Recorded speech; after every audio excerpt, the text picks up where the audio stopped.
എല്ലാവർക്കും കോർപ്പറേറ്റ് റെഗുലേഷൻസിൻ്റെ മറ്റൊരു വീഡിയോയിലേക്ക് സ്വാഗതം.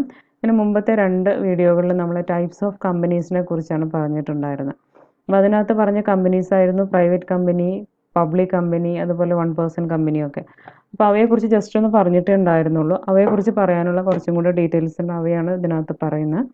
പ്രൈവറ്റ് കമ്പനിയും പബ്ലിക് കമ്പനിയും തമ്മിലുള്ള ഡിഫറൻസ്, അതുപോലെ തന്നെ 1% കമ്പനി, പ്രൈവറ്റ് കമ്പനി, ഇവയുടെയൊക്കെ പ്രിവിലേജസ്, അഡ്വാൻറ്റേജസ്, റെസ്ട്രിക്ഷൻസ്, അതുപോലെ 1% കമ്പനിയുടെ ഏതാണ് കൺവേർഷൻസ് ഒക്കെയാണ് ഇതിനകത്ത് നമ്മൾ ഡിസ്കസ് ചെയ്യുന്നത്. അപ്പം ഈ ചാനൽ നിങ്ങൾ സബ്സ്ക്രൈബ് ചെയ്യാത്തവരാണെങ്കിൽ സബ്സ്ക്രൈബ് ചെയ്യണം, കൂടെയുള്ള ബെല്ലൈക്കണും കൂടെ ക്ലിക്ക് ചെയ്യുമെങ്കിലേ ഞാൻ തുടർന്ന് ഇടുന്ന വീഡിയോസ് നിങ്ങൾക്ക് എത്രയും പെട്ടെന്ന് ലഭിക്കുകയുള്ളൂ. അതുപോലെ നിങ്ങൾക്ക് വീഡിയോസ് യൂസ്ഫുൾ ആണെന്ന് തോന്നുകയാണെങ്കിൽ നിങ്ങൾ ലൈക്ക് ചെയ്യണം, ഷെയർ ചെയ്യണം. അതുപോലെ തന്നെ നിങ്ങളുടെ വാല്യുബിൾ ആയിട്ടുള്ള അഭിപ്രായങ്ങളും നിങ്ങൾ ഇതിൻ്റെ കൂടെ നൽകാൻ ശ്രമിക്കുക. അതിനകത്ത് നമ്മൾ ആദ്യം പറയാൻ പോകുന്നത് പബ്ലിക് കമ്പനിയും പ്രൈവറ്റ് കമ്പനിയും തമ്മിലുള്ള difference. First one, number of മെമ്പേഴ്സിൻ്റെ എണ്ണത്തിലാണ് രണ്ട് കമ്പനികളും തമ്മിലൊരു വ്യത്യാസം കിടക്കുന്നത്. പ്രൈവറ്റ് കമ്പനിയെ സംബന്ധിച്ചിടത്തോളം സ്റ്റാർട്ട് ചെയ്യണമെങ്കിൽ മിനിമം 2 പേര് വേണം. പബ്ലിക് കമ്പനിയെ സംബന്ധിച്ചിടത്തോളം മിനിമം 7 പേര് വേണം. The minimum number of members required to form a private company is 2, while അതേസമയം it is 7 in the case of public company. Public കമ്പനിയെ സംബന്ധിച്ചിടത്തോളം അത് 7 ആണ്. The maximum number of members in a private company is 200. Private കമ്പനിയെ സംബന്ധിച്ചിടത്തോളം maximum number എന്ന് പറയുന്നത് 200 ആണ്.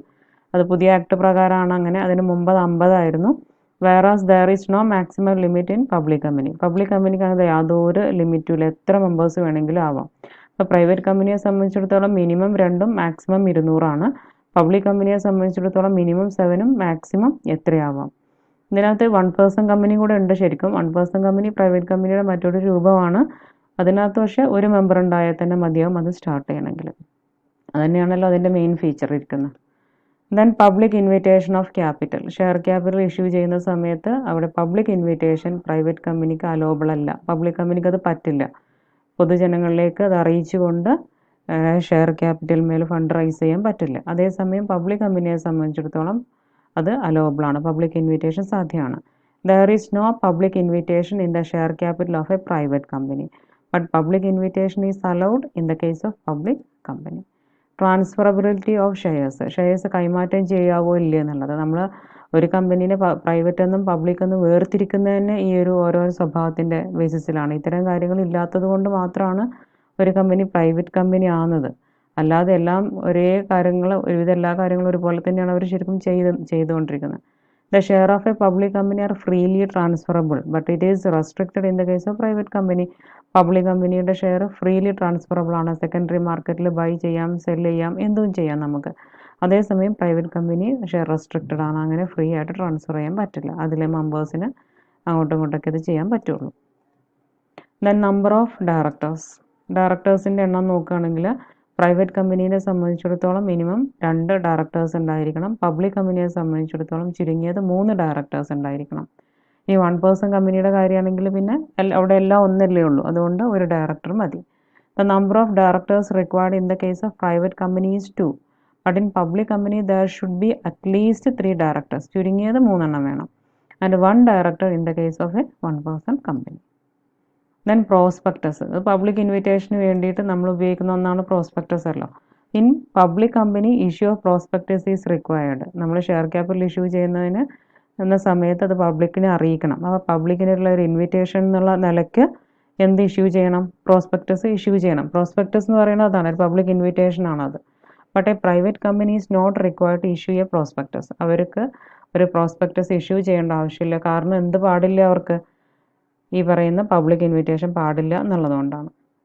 Then minimum subscription. When a public company makes an offer for issue of shares, it can carry out allotment only after receiving minimum subscription. Public കമ്പനിയെ സംബന്ധിച്ചിടത്തോളം minimum subscription satisfy ചെയ്യേണ്ടതുണ്ട്. അതേസമയം private കമ്പനിയെ സംബന്ധിച്ചിടത്തോളം minimum subscription satisfy ചെയ്യേണ്ട ആവശ്യമില്ല.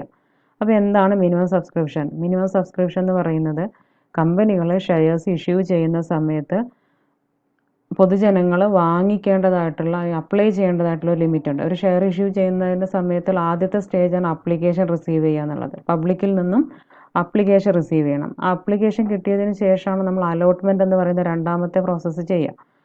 അപ്പം ഈ അപ്ലിക്കേഷൻ ഒരു നിശ്ചിത എണ്ണം, അതിനൊരു ലിമിറ്റ് പറഞ്ഞു വെച്ചിട്ടുണ്ട്. ആ ഒരു ലിമിറ്റ് പ്രകാരം അപ്ലിക്കേഷൻ കിട്ടിയെങ്കിൽ മാത്രമേ നമുക്ക് അലോട്ട്മെൻറ്റ് എന്ന് പറയുന്ന സെക്കൻഡ് സ്റ്റേജിലേക്ക് പോകാൻ പറ്റുള്ളൂ. അപ്പോൾ അങ്ങനെ അപ്ലിക്കേഷൻ്റെ ആ ഒരു മിനിമം ലിമിറ്റിനെയാണ് നമ്മളിവിടെ മിനിമം സബ്സ്ക്രിപ്ഷൻ എന്ന് പറയുന്നത്. പബ്ലിക് കമ്പനിയെ സംബന്ധിച്ചിടത്തോളം ആ മിനിമം സബ്സ്ക്രിപ്ഷനിൽ എത്തിയെങ്കിൽ മാത്രമേ അലോട്ട്മെൻറ്റ് നടത്താൻ പറ്റുള്ളൂ. അതേസമയം പ്രൈവറ്റ് കമ്പനിക്ക് അങ്ങനെ മിനിമം സബ്സ്ക്രിപ്ഷന് വെയിറ്റ് ചെയ്യേണ്ട ആവശ്യമില്ല. എന്തുകൊണ്ടായിരിക്കും? അവർ പ്രോസ്പെക്ടസ് ഇഷ്യൂ ചെയ്യുന്നില്ല, പബ്ലിക്കിനെ invite ചെയ്യുന്നൊന്നുമില്ല. When a public company makes an offer for issue of shares, it can carry out allotment only after receiving minimum subscription. But in a private company, need not wait for minimum subscription. Minimum subscription വേണ്ടി കാത്തുക്കേണ്ട ആവശ്യമില്ല for proceeding with the issue of its shares. അതിൻ്റെ share issue ചെയ്യുന്ന ആ ഒരു procedure ചെയ്യുന്ന സമയത്ത് wait. Then quorum for meeting. ഒരു മീറ്റിങ്ങിൽ വേണ്ട മിനിമം നമ്പർ ഓഫ് പേഴ്സൺസിനെയാണ് നമ്മൾ കോറം എന്നുള്ളത് ഉദ്ദേശിക്കുന്നത്. മീറ്റിംഗ് നടക്കണമെങ്കിൽ മിനിമം വേണ്ട ആൾക്കാർ. 2 members personally present shall be the quorum for a meeting of a private company. Private കമ്പനിയെ സംബന്ധിച്ചിടത്തോളം ഒരു മീറ്റിങ്ങിൻ്റെ കോറം എന്ന് പറയുന്നത് ചുരുങ്ങിയത് 2 പേരുടെയെങ്കിലും പേഴ്സണൽ പ്രസൻസ് ഉണ്ടായിരിക്കണം എന്നുള്ളതാണ്. അതേസമയം പബ്ലിക് കമ്പനിയെ സംബന്ധിച്ചിടത്തോളം മെമ്പേഴ്സിൻ്റെ എണ്ണം 1000 അതിൽ താഴെയോ ആണെങ്കിൽ അവിടെ ചുരുങ്ങിയത് 5 പേരുടെ പേഴ്സണൽ പ്രസൻസ് വേണം. ചുരുങ്ങിയത് 5 പേരെങ്കിലും ഉണ്ടെങ്കിൽ എന്ത് നടക്കുള്ളൂ? മീറ്റിംഗ് നടക്കുകയുള്ളൂ. ഇനിയോ 1000-ൻ്റെയും 5000-ൻ്റെയും ഇടയിലാണെങ്കിൽ അവിടെ ചുരുങ്ങിയത് 15 മെമ്പേഴ്സ് ഉണ്ടായിരിക്കണം. ഇനി 5000-ൽ കൂടുതൽ മെമ്പേഴ്സ് ഉണ്ട് എങ്കിൽ, ഒക്കെ പബ്ലിക് കമ്പനിയെ സംബന്ധിച്ചാണ്. പ്രൈവറ്റ് കമ്പനിയെ സംബന്ധിച്ചിടത്തോളം മാക്സിമം 200 ആണുള്ളത് നമുക്കറിയാം. അപ്പം പബ്ലിക് കമ്പനിയെ സംബന്ധിച്ചിടത്തോളം 5000-ൽ കൂടുതൽ മെമ്പേഴ്സ് ഉണ്ട് എങ്കിൽ 30 പേരുണ്ടെങ്കിലും പേഴ്സണൽ പ്രസൻസ് ഉണ്ടായിരിക്കണം. അത്രയും പേരുണ്ടെങ്കിലേ മീറ്റിങ്ങിൻ്റെ കോറം ആവുള്ളൂ. ഇനി നോക്കാം. 2 members personally present shall be the quorum for a meeting of a private company. Private കമ്പനിയിലെ മീറ്റിങ്ങിൻ്റെ കോറം എന്ന് പറയുന്നത് 2 പേരുടെ പേഴ്സണൽ പ്രസൻസ് ആണ്. And in the case of a public company 5 members personally present. എപ്പോഴാണ്? Number of members 1000 or 15 members when number of members more than 1000 but up to 5000 or 30 members when numbers exceeds 5000. Shall be the quorum for a meeting. Then special privileges. Some special privileges are enjoyed by a private company such as minimum number of members, directors. അതേസമയം but there are no such privileges for a public company. Private കമ്പനിക്ക് പിന്നെ minimum 2 member മതി, അതുപോലെ തന്നെ minimum 2 directors മതി. അങ്ങനെ കുറേ ഗുണങ്ങൾ ഒരു പ്രൈവറ്റ് കമ്പനിയെ സംബന്ധിച്ചിടത്തോളം ഉണ്ട്. എന്നാലും പബ്ലിക് കമ്പനി ചെയ്യേണ്ട ഏകദേശം എല്ലാ കാര്യങ്ങളും ചെയ്യുകയും ചെയ്യാം. പക്ഷേ പബ്ലിക് കമ്പനിയെ സംബന്ധിച്ചിടത്തോളം അത്തരം പ്രിവിലേജസ് ഒന്നുമില്ല. മിനിമം 7 പേര് വേണം, ഡയറക്ടേഴ്സ് മിനിമം 3 പേര് വേണം. ദെൻ മറ്റൊന്ന് നോക്കാം. Managerial remuneration. മാനേജേരിയൽ റെമ്യൂണറേഷൻ കൊടുക്കുന്ന കാര്യത്തിലും പ്രൈവറ്റ് കമ്പനിയെ സംബന്ധിച്ചിടത്തോളം യാതൊരു ലിമിറ്റും ഇല്ല. എങ്ങനെ വേണമെങ്കിലും സാലറിയും കമ്മീഷനൊക്കെ കൊടുക്കാം. പക്ഷേ പബ്ലിക് കമ്പനിയെ സംബന്ധിച്ചിടത്തോളം റെമ്യൂണറേഷൻ എന്ന് പറയുന്നത് നെറ്റ് പ്രോഫിറ്റിൻ്റെ 11% കൂടാൻ പാടില്ല. ആ കമ്പനിക്ക് ഉണ്ടാകുന്ന ആ വർഷത്തെ നെറ്റ് പ്രോഫിറ്റിൻ്റെ 11% കൂടാൻ പാടില്ല. There is no restriction as to payment of managerial remuneration. Managerial remuneration എന്ന് പറയുമ്പോൾ എന്തൊക്കെയാണ് വരിക? Payment of salary, commission etcetera to the directors of a private company. അവിടെ ഒരു റെസ്ട്രിക്ഷനും ഇല്ല. But there are legal restrictions on remuneration of directors in a public company. Restriction ഉണ്ട്. And total managerial remuneration cannot exceed 11% of net profit. മൊത്തം managerial remuneration net പ്രോഫിറ്റിന്റെ 11% കൂടാൻ പാടില്ല. Then use of limited word. Limited എന്നുള്ള ഒരു word ഉപയോഗിക്കുന്ന കാര്യമാണ് പറയുന്നത്. പ്രൈവറ്റ് കമ്പനിയെ സംബന്ധിച്ചിടത്തോളം must have the word private limited in its name. പേരിന്റെ കൂടെ പ്രൈവറ്റ് ലിമിറ്റഡ് എന്ന് വന്നിരിക്കണം. പബ്ലിക് കമ്പനിയെ സംബന്ധിച്ചിടത്തോളം ഏത് മാത്രം മതി? ലിമിറ്റഡ് എന്ന് പറയുന്ന വേർഡ് മാത്രം മതി അതിന്റെ പേരിന്റെ കൂടെ. The private limited company must have the word private limited. ഇത് രണ്ടും ഇൻവെർട്ടഡ് കോമയിൽ ഇടാം. In its name. But A public limited company must have only the word limited in its name. ഇത്രയാണ് നമുക്കതിൻ്റെ ഫീച്ചേഴ്സ് ആയിട്ട്, ക്യാരക്ടറിസ്റ്റിക്സ് ആയിട്ട്, നേച്ചറായിട്ടൊക്കെ നമുക്ക് പറയാനുള്ളത്. ഇനി നമുക്ക് privileges or advantages of a private company എന്തൊക്കെയാണെന്നുള്ളത് നോക്കാം. Then privileges or advantages of private company. Only 2 persons are required to form a private company. Private കമ്പനിക്കുള്ള ഗുണങ്ങളാണ് പറയുന്നത്. കമ്പാരിറ്റീവ്ലി ഏതുമായിട്ടാണ് പറയുന്നുണ്ടാവുക? പബ്ലിക് കമ്പനിയുമായി ബന്ധപ്പെടുത്തിയിട്ടാണ് പറയുന്നത്. വെറും 2 ആൾ മാത്രം മതി ഒരു പ്രൈവറ്റ് കമ്പനി സ്റ്റാർട്ട് ചെയ്യാൻ. Private company need not observe the provisions regarding the issue of prospectus, receiving minimum subscription, allotment of share, etc. ഈ പറയുന്ന കാര്യങ്ങളൊന്നും അനുസരിക്കേണ്ട ആവശ്യമില്ല. പ്രൈവറ്റ് കമ്പനി അനുസരിക്കേണ്ട ആവശ്യമില്ല. പ്രോസ്പെക്ടസ് ഇഷ്യൂ ചെയ്യണ്ട, കാരണം പബ്ലിക് ഇൻവിറ്റേഷൻ ഇല്ലല്ലോ. പിന്നെ അതുകൊണ്ട് തന്നെ മിനിമം സബ്സ്ക്രിപ്ഷൻ വേണ്ട, ഷെയറിന്റെ അലോട്ട്മെന്റ് വേണ്ട, ഒന്നും വേണ്ട. അതിന് പ്രൈവറ്റ് ആയിട്ട് എന്ത് ചെയ്യാൻ പറ്റും? ക്യാപിറ്റൽ റൈസ് ചെയ്യാൻ പറ്റും. It can rice capital privately. Minimum number of directors in a private company shall be only 2. Minimum എത്ര ഡയറക്ടേഴ്സ് മതി? 2 പേര് മതി. There are no restriction with regard to the remuneration payable to the directors. ഇപ്പോൾ നമ്മൾ തൊട്ടുമ്പോൾ പറഞ്ഞ കാര്യങ്ങൾ തന്നെയാണത്. ഡയറക്ടേഴ്സിന് remuneration കൊടുക്കുന്നിടത്ത് ഒരു റെസ്ട്രിക്ഷനും ഇല്ല, ഒരു നിയന്ത്രണവും ഇല്ല, എത്ര വേണമെങ്കിലും കൊടുക്കാം.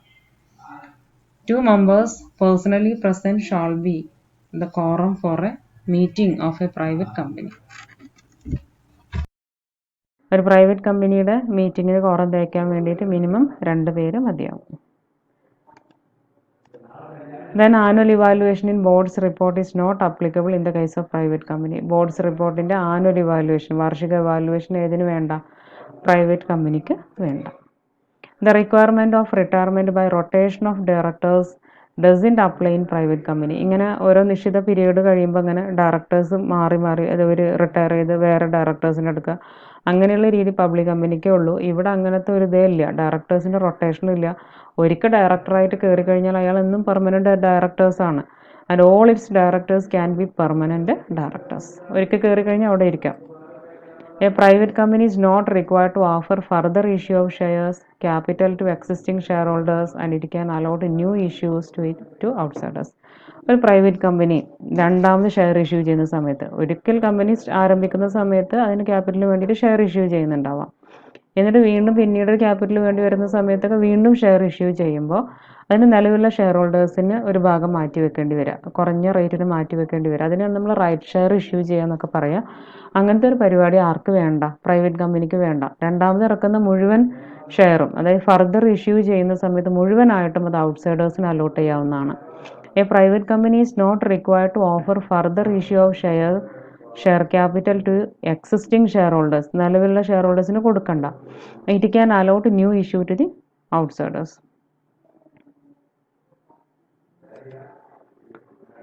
And all the directors may be appointed by a single resolution in case of a private company. ഒരൊറ്റ റെസൊല്യൂഷൻ, ഒരൊറ്റ പ്രമേയം പാസ്സാക്കിയിട്ട് മുഴുവൻ ഡയറക്ടേഴ്സിനെയും ഒന്നിച്ച് അപ്പോയിൻ്റ് ചെയ്യാവുന്നതാണ്.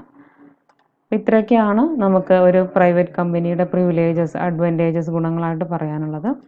നെക്സ്റ്റ് പറയാനുള്ളത് 1 person കമ്പനി എന്താണെന്നുള്ളത്. 1 person കമ്പനി എന്താണെന്ന് നമ്മൾ മനസ്സിലാക്കിയിട്ടുണ്ട്.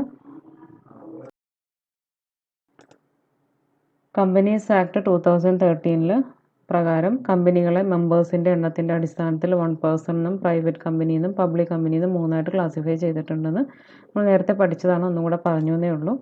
അത് പ്രകാരം നമ്മുടെ 1 person കമ്പനിയുടെ മീനിങ്ങും പറഞ്ഞിട്ടുണ്ടായിരുന്നു. A 1 person company is A kind of private company having only 1 member. ഒരൊറ്റ മെമ്പർ മാത്രമുള്ള ഒരു പ്രൈവറ്റ് കമ്പനിയാണ് എന്ത്? 1 person കമ്പനി എന്ന് പറയുന്നത്. സെക്ഷൻ 2 സബ്സെക്ഷൻ 62 ഈ സെക്ഷൻ ശ്രദ്ധിച്ച് വെക്കുക കേട്ടോ. 1 person കമ്പനീനെ കുറിച്ച് ക്വസ്റ്റ്യൻസ് ഒക്കെ വരുന്നതാണ്. അപ്പോൾ സെക്ഷനും കൂടെ സ്പെസിഫൈ ചെയ്ത് എഴുതുമ്പോൾ അത് കുറച്ചുകൂടെ നന്നായിരിക്കും. Section 2 subsection 62 of companies act 2013 ഇതിനെക്കുറിച്ച് ഡിഫൈൻ ചെയ്തിട്ടുണ്ട്. 1 person company means A company which has only 1 person as A member ആയിക്കൊണ്ട് ഒരേ ഒരു വ്യക്തി മാത്രമുള്ള കമ്പനിയാണ് നമ്മൾ എന്ത് പറയുന്നത്?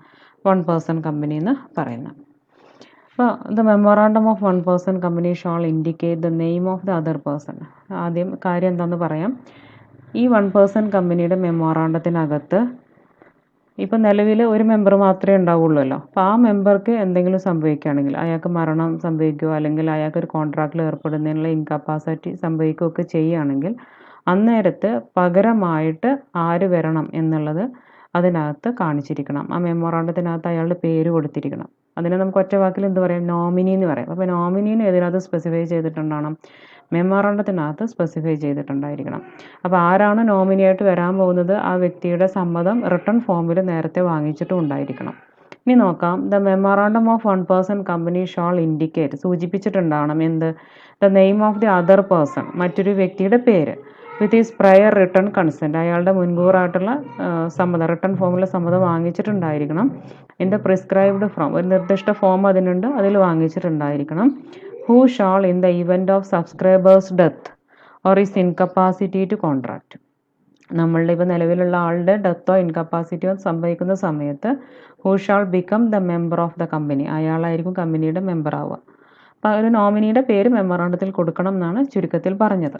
അയാളുടെ return consent വാങ്ങിച്ചിരിക്കണം.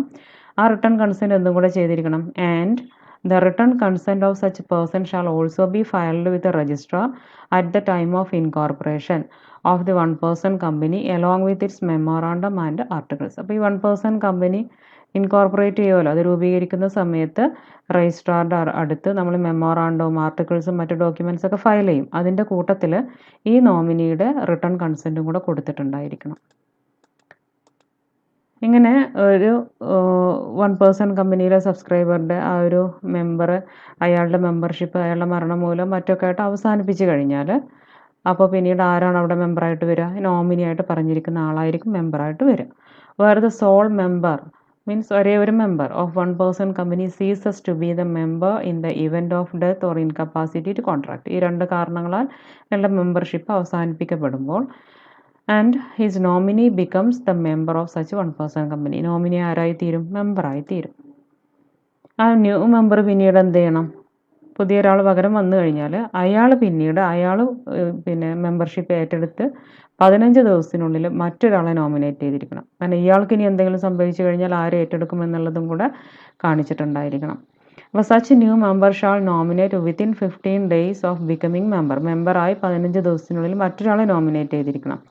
A person who shall in the event of his death or his incapacity to contract become the member of such company.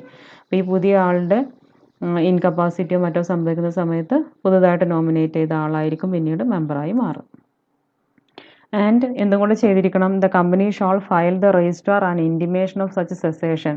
ഈ മെമ്പർഷിപ്പ് അവസാനിപ്പിച്ച കാര്യം അതോടൊപ്പം തന്നെ പുതിയ ഒരാളെ നോമിനേറ്റ് ചെയ്ത കാര്യം 2014 കമ്പനി റൂൾസിൽ പറഞ്ഞിരിക്കുന്ന ഫീസ് എത്രയാണോ ആ ഫീസൊക്കെ അടക്കം ഈ ഒരു മെമ്പർഷിപ്പ് മാറി 30 ദിവസത്തിനുള്ളിൽ രജിസ്ട്രാറെ അറിയിച്ചിരിക്കണം. അതോടൊപ്പം അയാളുടെ അതായത് പുതുതായിട്ട് ഇനി നോമിനി ആകാൻ പോകുന്ന ആളുടെ റിട്ടേൺ കൺസെൻറ്റും കൊടുത്തിട്ടുണ്ടാവണം. And the company shall file the രജിസ്ട്രാറിൻ്റെ അടുത്ത് ഫയൽ ചെയ്തിരിക്കണം.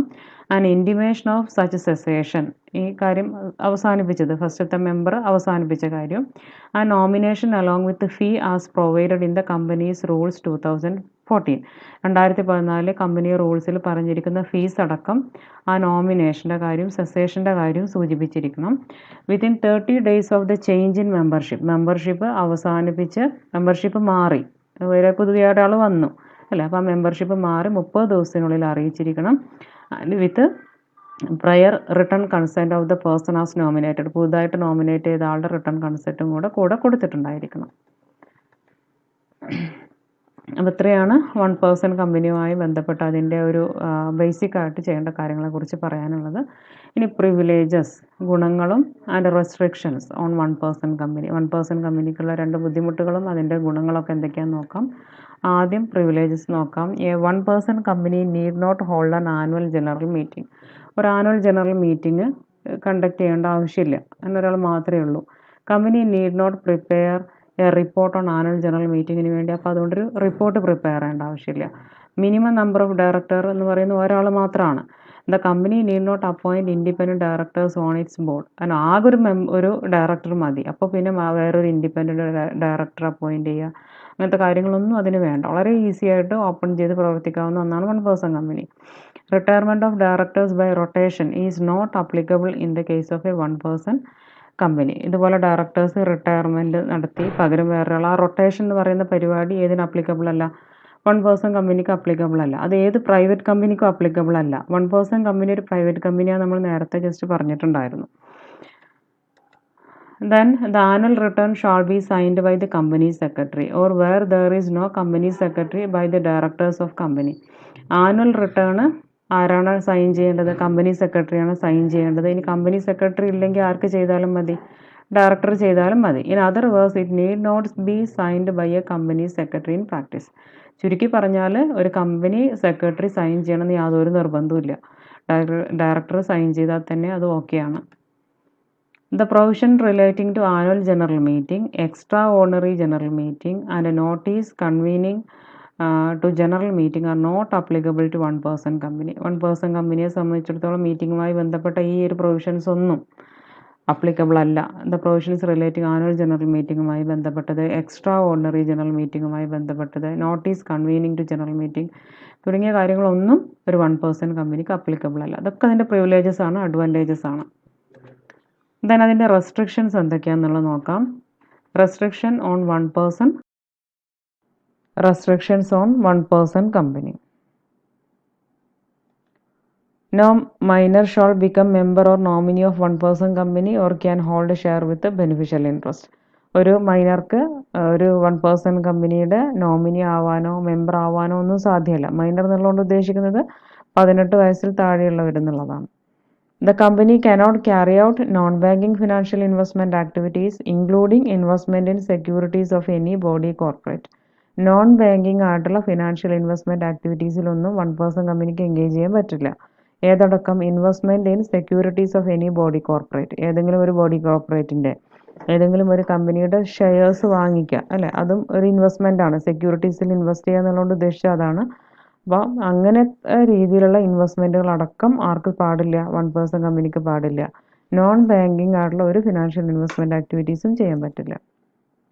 A 1% company cannot convert voluntarily into any kind of company unless 2 years have expired from the date of incorporation of 1% company. 1% company incorporate ചെയ്ത date തൊട്ട് 2 വർഷ കാലാവധി ആകുന്നത് വരേക്ക് ആകാതെ എന്ത് ചെയ്യാൻ പറ്റില്ല? ഒരു 1% കമ്പനിക്ക് സ്വമേധയാ ഒരു മറ്റേതെങ്കിലും രൂപത്തിലുള്ള, അതായത് പ്രൈവറ്റ് കമ്പനിയോ പബ്ലിക് കമ്പനിയോ അങ്ങനെയൊക്കെ ആയിട്ട് കൺവേർട്ട് ചെയ്യാൻ പറ്റില്ല. എക്സെപ്റ്റ് എപ്പോഴൊഴികെ ത്രഷോൾഡ് ലിമിറ്റ്, അതായത് paid up share capital is increased beyond 50 lakh rupees or its average annual turnover during the relevant period exceeds 2 crore rupees. അതിൻ്റെ പെയ്ഡ് അപ്പ് ഷെയർ ക്യാപിറ്റൽ 50 ലക്ഷത്തിൽ കൂടുകയോ അല്ലെങ്കിൽ ആ റെലവൻറ്റ് പീരീഡിൽ അതിൻ്റെ ടേൺ ഓവർ 2 കോടി രൂപയിൽ കൂടുതലോ ആവുകയാണെങ്കിൽ ഒഴികെ, അപ്പോൾ ആവാം. അല്ലാത്ത പക്ഷമൊക്കെ 2 വർഷം തികയാതെ മറ്റൊരു കമ്പനിയായിട്ട് കൺവേർട്ട് ചെയ്യാൻ പറ്റില്ല. ഇത്രയും റെസ്ട്രിക്ഷൻസ് ആണ് ഒരു 1% കമ്പനിക്ക് ഉള്ളത്. ഇനി conversion of 1% company by operation of law. Operation നിയമം മൂലം എങ്ങനെയാണ് ഒരു 1% കമ്പനിയുടെ കൺവേർഷൻ നടക്കുന്നത്, മറ്റേതെങ്കിലും കമ്പനിയിലേക്ക് രൂപം മാറുന്നത് എങ്ങനെയാണെന്നുള്ളതാണ്. Conversion of 1% company into a public or private company are contained in rule 6 of companies incorporation rule 2014. Companies incorporation rule 2014 rule 6 പറഞ്ഞിട്ടുണ്ട് എന്ത്? ഒരു 1% കമ്പനി എങ്ങനെ പബ്ലിക് കമ്പനിയായിട്ട് അല്ലെങ്കിൽ പ്രൈവറ്റ് കമ്പനിയായിട്ട് കൺവേർട്ട് ചെയ്യാന്നുള്ളത്. As per the rule where the paid up share capital of 1% company exceeds 50 lakh rupees. നമ്മൾ തൊട്ടുമുമ്പ് പറഞ്ഞ കണ്ടീഷനാണ് പറയുന്നത്. ഈ റൂള് പ്രകാരം പറയുന്നത് ഒരു 1% കമ്പനിയുടെ share capital, paid up share capital 50 ലക്ഷത്തിൽ കൂടുകയോ or is average annual turn over during the relevant period exceeds 2 crore rupees.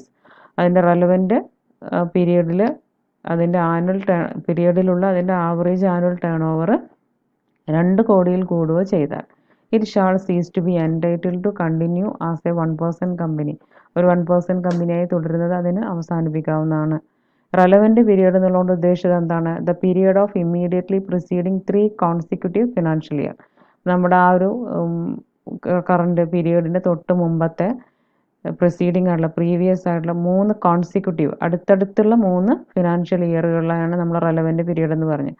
ആ പീരിയഡുകളിലായിട്ടുള്ള അതിൻ്റെ ടേൺ ഓവറാണ് 2 കോടിയിൽ കൂടുതലാവണമെന്ന് പറഞ്ഞത്.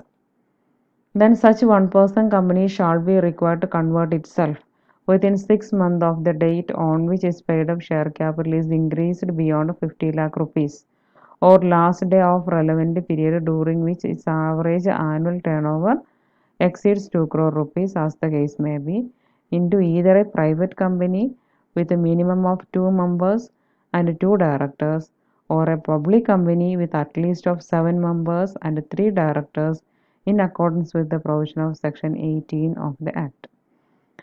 അപ്പോൾ ഇത്തരം കമ്പനികൾ സ്വമേധയാ കൺവേർട്ട് ചെയ്യേണ്ടതുണ്ട്. എങ്ങനെ? ഇപ്പോൾ within 6 months of the date on which it's paid up share capital is increased beyond 50 lakh rupees. അതിൻ്റെ പെയ്ഡ് അപ്പ് ഷെയർ ക്യാപിറ്റൽ 50 ലക്ഷത്തിൽ കൂടുതലായിട്ട് ഇൻക്രീസ് ചെയ്ത ഡേറ്റ് തൊട്ട് 6 മാസത്തിനുള്ളിൽ. Within 6 months of the date, ആ ഒരു ഡേറ്റ് തൊട്ട് 6 മാസത്തിനുള്ളിൽ കൺവേർട്ട് ചെയ്യണം. ഓർ അല്ലെങ്കിൽ the last day of the relevant period during which it's average annual turn over exceeds 2 crore rupees. അതിൻ്റെ ആവറേജ് ആനുവൽ ടേൺ ഓവർ 2 കോടിയിൽ കൂടിയ ആ ഒരു ഫിനാൻഷ്യൽ ഇയർ ഉണ്ടല്ലോ, ആ റെലവൻറ്റ് പീരിയഡ് ഉണ്ടല്ലോ, ആ ഒരു പീരിയഡിലെ അവസാനത്തെ ദിവസം തൊട്ട് അത് മറ്റ് കമ്പനികളിലേക്ക് അത് കൺവേർട്ട് ചെയ്യേണ്ടതുണ്ട്.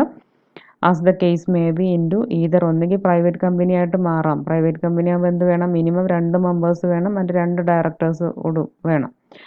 Or a public company with at least 7 members, 7 മെമ്പേഴ്സുള്ള പബ്ലിക് കമ്പനി ആയിട്ടും 7 മെമ്പേഴ്സും 3 ഡയറക്ടേഴ്സോടും കൂടിയ പബ്ലിക് കമ്പനി ആയിട്ട്. A public company with at least of 7 members and 3 directors in accordance with provisions of section 18 of the act. ഈ ആക്ടിൻ്റെ സെക്ഷൻ 18ൻ്റെ പ്രൊവിഷൻ പ്രകാരമാണ് ഈ കാര്യങ്ങളൊക്കെ ചെയ്യേണ്ടത്. അപ്പോൾ എങ്ങനെ കൺവേർട്ട് ചെയ്യാവുന്നതാണ്. The one-person company shall alter its memorandum and articles by passing a resolution to give effect to the conversion and to make necessary changes incidental thereto. ഈ കൺവേർഷൻ നടക്കുമല്ലോ, അതായത് 1-person കമ്പനി പ്രൈവറ്റ് കമ്പനിയോ പബ്ലിക് കമ്പനിയോ ആയിട്ട് conversion നടന്നു കഴിഞ്ഞാൽ അതിൻ്റെ ഒരു effect കൊടുക്കുന്നതിന് വേണ്ടിയിട്ട് എന്ത് ചെയ്തിരിക്കണം, ഒരു സ്പെഷ്യൽ റെസൊല്യൂഷൻ, ഒരു പ്രത്യേക റെസൊല്യൂഷൻ പ്രമേയം പാസ്സാക്കിയിട്ട് മെമ്മോറാണ്ടവും ആർട്ടിക്കിൾസിലും ആവശ്യമായ മാറ്റങ്ങൾ വരുത്തേണ്ടതുണ്ട്. 1-person കമ്പനിയുടെ മെമ്മോറാണ്ടോ ആർട്ടിക്കിൾസിനകത്താണ് ഈ മാറ്റങ്ങൾ വരുത്തേണ്ടത്. കാരണം 1-person കമ്പനി അല്ല ഇനി മറ്റൊരു രൂപത്തിലുള്ള കമ്പനിയായി മാറിയിട്ടുണ്ട് എന്നുള്ളത് കൊണ്ടാണ്. And to make necessary changes incidental thereto, ഇതുമായി ബന്ധപ്പെട്ട് ഇനി എന്തൊക്കെയാണ് മാറ്റങ്ങൾ വരുത്തേണ്ടത് അതെല്ലാം വരുത്തുക. The 1-person company shall within a period of 60 days from the date on which it is ceased to be a 1-person company give a notice to the registrar informing that it has ceased to be 1-person company. ഈ 1-person company അത് 1-person company എന്നുള്ള ആ ഒരു position അവസാനിപ്പിച്ചു, അതായത് അത് മറ്റൊരു ഫോമിലേക്ക് പബ്ലിക് കമ്പനിയായിട്ട് പ്രൈവറ്റ് കമ്പനിയായിട്ട് കൺവേർട്ട് ചെയ്യാൻ തീരുമാനിച്ചു. അങ്ങനെ അതിൻ്റെ 1-person കമ്പനി എന്നുള്ള ആ ഒരു രൂപം അത് അവസാനിപ്പിച്ച് ഡേറ്റ് തൊട്ട് 60 ദിവസത്തിനുള്ളിൽ എന്ത് ചെയ്തിരിക്കണം, അതിനെക്കുറിച്ചുള്ളൊരു നോട്ടീസ് രജിസ്ട്രാർക്ക് സമർപ്പിച്ചിരിക്കണം. എന്ത് inform ചെയ്തിട്ടായിരിക്കണം, give a notice to the registrar informing that it has ceased to be a 1-person company. 1-person company എന്നുള്ള ഒരു അവസ്ഥ അത് അവസാനിപ്പിച്ചിട്ടുണ്ട് എന്ന് അറിയിച്ചുകൊണ്ട് രജിസ്ട്രാർക്ക് നോട്ടീസ് കൊടുക്കണം.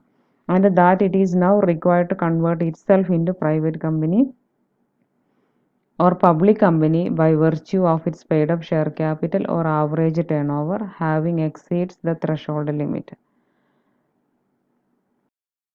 ഒരു ത്രഷോൾഡ് ലിമിറ്റിൽ അപ്പുറത്തേക്ക് അതിൻ്റെ ടേൺ ഓവറും ഷെയർ ക്യാപിറ്റലും പെയ്ഡ് അപ്പ് ഷെയർ ക്യാപിറ്റലും ഒക്കെ തന്നെ മാറിയതിനാൽ, എക്സീഡ് ചെയ്തതിനാൽ കമ്പനി ഒരു പ്രൈവറ്റ് കമ്പനി ആയിട്ടോ പബ്ലിക് കമ്പനി ആയിട്ടോ സ്വമേധയാ എന്ത് ചെയ്യേണ്ടതുണ്ട്, കൺവേർട്ട് ചെയ്യേണ്ടതായിട്ടുണ്ട്. Then a 1-person company can get itself converted into a private or public company after increasing the minimum number of members and directors to 2 or minimum of 7 members and 2 or 3 directors as the case may be by making due compliance of section 18. Conversion of companies already registered of the act for conversion. 1-person company can get itself സ്വയം എന്ത് ചെയ്യാവുന്നതാണ്, ഒരു private കമ്പനിക്കോ public കമ്പനിക്കോ convert ചെയ്യാവുന്നതാണ്. എങ്ങനെ, after increasing the minimum number of മെമ്പേഴ്സിൻ്റെ എണ്ണം വർദ്ധിപ്പിക്കുക, അല്ലേ. ഒരാളുള്ളിടത്ത് 2 ആളായി കഴിഞ്ഞാൽ മറ്റു രൂപത്തിലുള്ള പ്രൈവറ്റ് കമ്പനി ആവാം. ഇനി അത് 7 ആളാക്കി മാറ്റി കഴിഞ്ഞാലോ അത് പബ്ലിക് കമ്പനി ആക്കാം. അപ്പോൾ increasing the minimum number of members and directors, മെമ്പേഴ്സിൻ്റെയും ഡയറക്ടേഴ്സിൻ്റെയും എണ്ണമൊക്കെ 2 ഓർ മിനിമം ഓഫ് 7 മെമ്പേഴ്സിലേക്കോ, അതായത് 2 മെമ്പർമാരോ അല്ലെങ്കിൽ 7 മെമ്പർമാരോ എന്നുള്ളതിലേക്കോ, ഓർ 2 or 3 ഡയറക്ടേഴ്സ്, 2 ഡയറക്ടർ എന്നുള്ളതോ അല്ലെങ്കിൽ 3 ഡയറക്ടർ എന്നുള്ളതോ, അതായത് പബ്ലിക്കിൻ്റെയും പ്രൈവറ്റിൻ്റെയും കണക്കാണത്, ആ രീതിയിലേക്ക് മാറ്റിക്കൊണ്ട് ഇനി സെക്ഷൻ 18 സെക്ഷൻ 18 അനുസരിച്ചുകൊണ്ട് ഒരു 1-person കമ്പനിക്ക് കമ്പനി സ്വമേധയെ കൺവേർട്ട് ആവേണ്ടതാണ്. Conversion of private company into 1-person company. ഒരു പ്രൈവറ്റ് കമ്പനിക്ക് തിരിച്ച് ഇങ്ങോട്ട് 1-person കമ്പനി എങ്ങനെ ആവാം എന്നുള്ളതാണ്. A private company can be converted into 1-person company by following the procedure as per Rule 7 of the Companies Incorporation Rules 2014. 2014 companies incorporation rule 7 പ്രകാരം അതിൽ procedure follow ചെയ്തുകൊണ്ട് ഒരു പ്രൈവറ്റ് കമ്പനിക്ക് ഒരു 1-person കമ്പനിയായിട്ട് കൺവേർട്ട് ചെയ്യാവുന്നതാണ്. A private company having paid up share capital of 50 lakh rupees or less, or average annual turnover during the relevant period is 2 crore rupees or less, may convert itself into one-person company by passing a special resolution general meeting. ഒരു general മീറ്റിങ്ങിൽ ഒരു special resolution പാസ്സാക്കിക്കൊണ്ട് ഒരു private കമ്പനിക്ക് ഒരു one-person കമ്പനിയായി മാറാവുന്നതാണ്. ഏതും കൂടെ കണ്ടീഷനും കൂടെ satisfy ചെയ്തിരിക്കണം. അതിൻ്റെ പെയ്ഡ് അപ്പ് ഷെയർ ക്യാപിറ്റൽ 50 ലക്ഷമോ അതിൽ താഴെയോ ആയിരിക്കണം. അതിൻ്റെ ടേൺ ഓവർ 2 കോടിയോ അതിൽ താഴെയോ ആയിരിക്കണം. അങ്ങനെയുള്ളൊരു പ്രൈവറ്റ് കമ്പനിക്ക് സ്പെഷ്യൽ റെസൊല്യൂഷൻ പാസ്സാക്കിയിട്ട് വൺ-പേഴ്സൺ കമ്പനിയായിട്ട് മാറാവുന്നതാണ്. Before passing such resolution the company shall obtain no objection writing from members and creditors.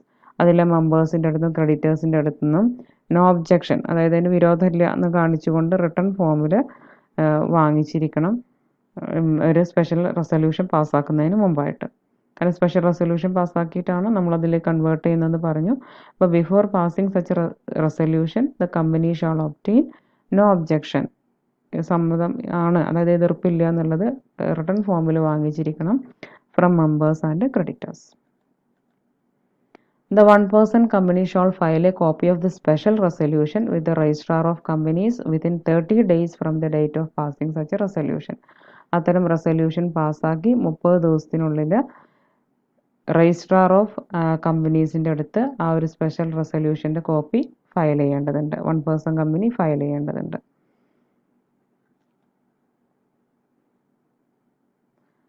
The company shall file an application for its conversion into one-person company along with the fees as provided in the company's registration office and fees rules 2014 by attaching the following documents. താഴെ പറയുന്ന ഏതാനും documents അടക്കം ഈ 2014 ഈ ഒരു act അനുസരിച്ചുള്ള fees കൂടെ ചേർത്തുകൊണ്ട് ഒരു വൺ-പേഴ്സൺ കമ്പനിയിലേക്ക് കൺവേർട്ട് ചെയ്യാനുള്ള ഒരു അപേക്ഷ ഒരു കമ്പനി, അതായത് ഒരു പ്രൈവറ്റ് കമ്പനി കൊടുക്കേണ്ടതുണ്ട്. അപ്പോൾ എന്തൊക്കെ ഡോക്യുമെൻറ്റ്സ് വേണമെന്ന് നോക്കാം. The directors of company shall give a declaration by way of affidavit duly sworn in. അത് ഒരു അഫിഡാവിറ്റിലൂടെ ഓരോ കമ്പനിയുടെ ഡയറക്ടേഴ്സ് ഒരു ഡിക്ലറേഷൻ കൊടുത്തിരിക്കണം. ഒരു സത്യപ്രസ്താവന വഴി ഒരു declaration കൊടുത്തിട്ടുണ്ടായിരിക്കണം. Then confirming that all members and creditors of the company have given their consent for conversion. The paid up share capital of the company is 50 lakh rupees or less, or average annual turnover is less than 2 crore rupees as the case may be. എന്തൊക്കെ പറഞ്ഞിട്ടാണ് ചെയ്യേണ്ടത്? കമ്പനിയുടെ മെമ്പേഴ്സിനും ക്രെഡിറ്റേഴ്സിനും ഒന്നും ഈ ഒരു കൺവേർഷനോട് എതിർപ്പില്ല, അവർക്കെല്ലാം സമ്മതമാണെന്നും share capital 50 ലക്ഷമോ അതിൽ താഴെയോ ആണെന്നും അല്ലെങ്കിൽ ആവറേജ് ആനുവൽ ടേൺ ഓവർ 2 കോടി അതിൽ താഴെയാണെന്നും അത് പ്രസ്താവിച്ചുകൊണ്ടുള്ള ഡിക്ലറേഷനാണ് കൊടുക്കേണ്ടത്. The list of members and list of directors. മെമ്പേഴ്സിൻ്റെ ലിസ്റ്റും the list of members and list of creditors കൊടുത്തിട്ടുണ്ടായിരിക്കണം. The latest audited balance sheet and profit and loss account. ഏറ്റവും പുതിയ ഓഡിറ്റഡ് ബാലൻസ് ഷീറ്റും profit and loss അക്കൗണ്ടും ഉണ്ടാവണം. The copy of non-objection letter of secured creditors. Secured creditors ഉണ്ടാവും, അതായത് കമ്പനിയുടെ അസറ്റിലോ മറ്റോ കടം കൊടുക്കുന്ന സമയത്ത് കമ്പനിയുടെ ഏതെങ്കിലും ഒരു അസറ്റിന്മേൽ ഒരു ചാർജും കൂടെ കൊടുത്തിട്ടുള്ളവരുണ്ടാവും. അതായത് അതിൻ്റെ സെക്യൂരിറ്റി പ്രൊവൈഡ് ചെയ്തിട്ടായിരിക്കും ഫണ്ട് വാങ്ങിച്ചിട്ടുണ്ടാവുക. അങ്ങനെയുള്ള സെക്യൂർഡ് ക്രെഡിറ്റേഴ്സിൻ്റെ അടുത്തു നിന്നുള്ള നോൺ ഒബ്ജെക്ഷൻ ലെറ്ററിൻ്റെ കോപ്പിയും കൂടെ ഇതിൻ്റെ കൂടെ ഉണ്ടായിരിക്കണം. On being satisfied and complied with the requirement stated ഹിയറിൻ the registrar certificate as the one-person company.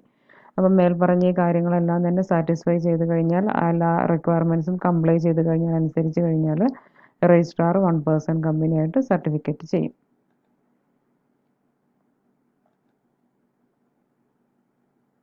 Conversion of companies already registered. നേരത്തെ രജിസ്റ്റർ ചെയ്ത കമ്പനികളുടെ കൺവേർഷൻ എങ്ങനെ ആവുമെന്നുള്ളതാണ്. According to Companies Act of 2013, a company of any class registered under this Act may convert itself as a company of other class by altering of memorandum and articles of the company.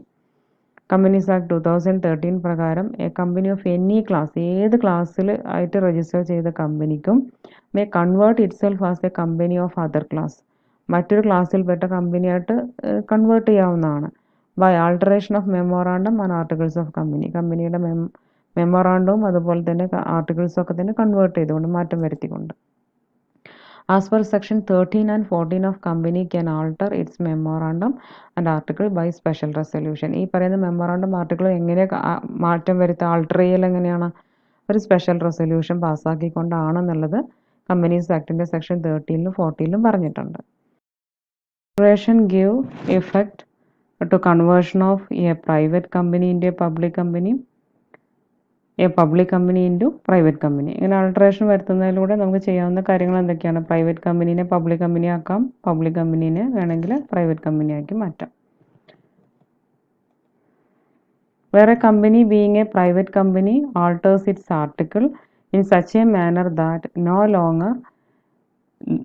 they no longer includes the restriction and limitation which are required to be included in the articles of a private company, the company shall, as from the date of such alteration, cease to be a private company. ഇപ്പോൾ ഒരു private company ആയിട്ടുള്ള ഒരു company അതിൻ്റെ ആർട്ടിക്കിൾസിലുള്ള കുറേ restrictions ഉണ്ട് അല്ലേ? പിന്നെ അതായത് ഷെയർ ഫ്രീലി ട്രാൻസ്ഫർ ചെയ്യാൻ പറ്റില്ല, അങ്ങനെയുള്ള കുറേ ലിമിറ്റേഷൻസ് പറഞ്ഞിട്ടുണ്ടായിരുന്നു. അതെല്ലാം തന്നെ ആൾട്ടർ ചെയ്ത് കഴിഞ്ഞാൽ, അതെല്ലാം അതിൻ്റെ ആർട്ടിക്കിൾസിന് റിമൂവ് ചെയ്ത് കഴിഞ്ഞാൽ ഒരു പ്രൈവറ്റ് കമ്പനി പിന്നീട് അതിൻ്റെ പ്രൈവറ്റ് കമ്പനി എന്നുള്ള ഒരു സ്റ്റാറ്റസ് മാറി അത് മറ്റൊന്നിലേക്ക് മാറും, അതായത് പബ്ലിക് കമ്പനിയിലേക്ക് മാറും ആ ഡേറ്റ് തൊട്ട്. വേറെ company being a private company ആയിട്ടുള്ള ഒരു company alters its articles in such a manner, അതിൻ്റെ ആർട്ടിക്കിൾസ് ആൾട്ടർ ചെയ്യാണ് ഏത് രൂപത്തിൽ? ഇൻ സച്ച് എ മാനർ, ഇത്തരത്തിൽ, that they no longer includes, അവർ തുടർന്ന് പിന്നീട് അങ്ങോട്ട് ഇൻക്ലൂഡ് ചെയ്യുന്നില്ല എന്ത്? The restriction and limitation which are required to be included in the articles of a private company. ഒരു പ്രൈവറ്റ് കമ്പനിയുടെ ആർട്ടിക്കിൾസിൽ ഇൻക്ലൂഡ് ചെയ്യേണ്ടതായിട്ടുള്ള കുറേ ലിമിറ്റേഷൻസ് റെസ്ട്രിക്ഷൻസ് ഒക്കെ ഉണ്ടല്ലോ, അതൊന്നും ഇനി അവർ കണ്ടിന്യൂ ചെയ്യുന്നില്ല, ഇൻക്ലൂഡ് ചെയ്യിക്കുന്നില്ല എങ്കിൽ the company shall as from the date of such alteration, അങ്ങനെ ഒരു ആൾട്ടറേഷൻ വന്നു കഴിഞ്ഞാൽ അത് cease to be a private company എന്നുള്ള സ്റ്റാറ്റസ് അത് അവസാനിപ്പിക്കുന്നതാണ്. അപ്പോൾ പിന്നീട് എന്തായി മാറും? അത് റെസ്ട്രിക്ഷൻ ഇല്ലെങ്കിൽ പിന്നെ അത് പബ്ലിക് കമ്പനിയാണെന്ന് നമുക്കറിയാം. Any alteration having the effect of conversion of a public company into a private company shall not take effect except with the approval of the tribunal which shall make such order as it may deem fit.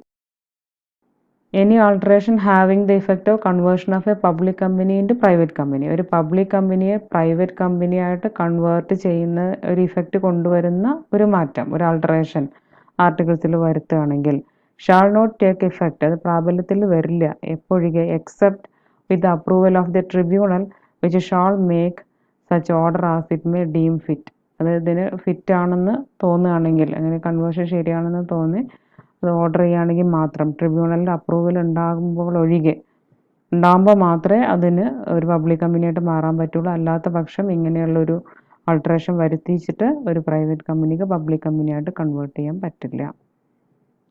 Public കമ്പനിക്ക് private കമ്പനിയായിട്ട് മാറാൻ പറ്റില്ല. Every alteration of the article and a copy of the order of the tribunal approving the alteration shall be filed with the registrar, who shall register the same together with a printed copy of the altered articles within a period of 15 days. അപ്പോൾ ഓരോ ആർട്ടിക്കിൾസിൽ നടത്തിയ ഓരോ ആൾട്ടറേഷനും പിന്നെ അതായത് ആൾട്ടറേഷൻ്റെ കോപ്പിയും അതോടൊപ്പം തന്നെ ട്രിബ്യൂണലിൽ നിന്ന് അപ്രൂവൽ കിട്ടണമല്ലോ, ആൾട്ടറേഷൻ നടത്തിയതിന് അപ്രൂവൽ ട്രിബ്യൂണലിൽ നിന്ന് കിട്ടണമെന്ന് പറഞ്ഞു ഒരു പ്രൈവറ്റ് കമ്പനിയിലേക്ക് പബ്ലിക് കമ്പനി മാറ്റണമെങ്കിൽ. അപ്പോൾ അങ്ങനെ ആൾട്ടറേഷൻ്റെ അപ്രൂവൽ ട്രിബ്യൂണലിൽ നിന്ന് കിട്ടിയിട്ടുണ്ടെങ്കിൽ ആ ഓർഡറിൻ്റെ കോപ്പിയും ആർക്ക് ഫയൽ ചെയ്യണം? രജിസ്ട്രാർക്ക് ഫയൽ ചെയ്യണം. Who shall register the same together with a printed copy of the altered articles within A period of 15 days. ആ ഒരു ആൾട്ടേർഡ് ആർട്ടിക്കിൾസ് ഒക്കെ വെച്ചിട്ട് 15 ദിവസത്തിനുള്ളിൽ അവരെന്ത് ചെയ്തിരിക്കും? രജിസ്റ്റർ ചെയ്യേണ്ടതാണ്. After conversion, the registrar shall, on application made by the company after satisfying himself that the procedure applicable for registration of companies have been complied with. കമ്പനിയുടെ ഒരു പുതിയ രജിസ്ട്രേഷന് വേണ്ടിയിട്ടുള്ള ആപ്ലിക്കേഷനൊക്കെ റിസീവ് ചെയ്തു, അവരെ പുതിയ രജിസ്ട്രേഷനുമായി ബന്ധപ്പെട്ട എല്ലാ നടപടിക്രമങ്ങളും സാറ്റിസ്ഫൈ ചെയ്യുന്നുണ്ടെന്ന്, അത് കംപ്ലൈ ചെയ്യുന്നുണ്ട്, അനുസരിക്കുന്നുണ്ടെന്ന് രജിസ്ട്രാർക്ക് തോന്നിക്കഴിഞ്ഞാൽ, രജിസ്ട്രാർ സാറ്റിസ്ഫൈഡ് ആയി കഴിഞ്ഞാൽ ആദ്യത്തെ രജിസ്ട്രേഷൻ ക്യാൻസൽ ചെയ്യുകയും അതിനുശേഷം after registration of the documents issue A certificate of incorporation in the same manor as it's first registration, പഴയത് ക്ലോസ് ചെയ്യുകയും പുതിയ രജിസ്ട്രേഷൻ കൊടുക്കുകയും ചെയ്യും. അതോടൊപ്പം തന്നെ ഇൻകോർപ്പറേഷൻ്റെ സർട്ടിഫിക്കറ്റും കൂടെ ഇഷ്യൂ ചെയ്യും. ഒരു പുതിയ രജിസ്ട്രേഷൻ നടത്തുന്നത് എങ്ങനെയാണോ അതേ രൂപത്തിൽ ഒരു സർട്ടിഫിക്കറ്റ് ഓഫ് ഇൻകോർപ്പറേഷനും കൂടെ ഇഷ്യൂ ചെയ്യും.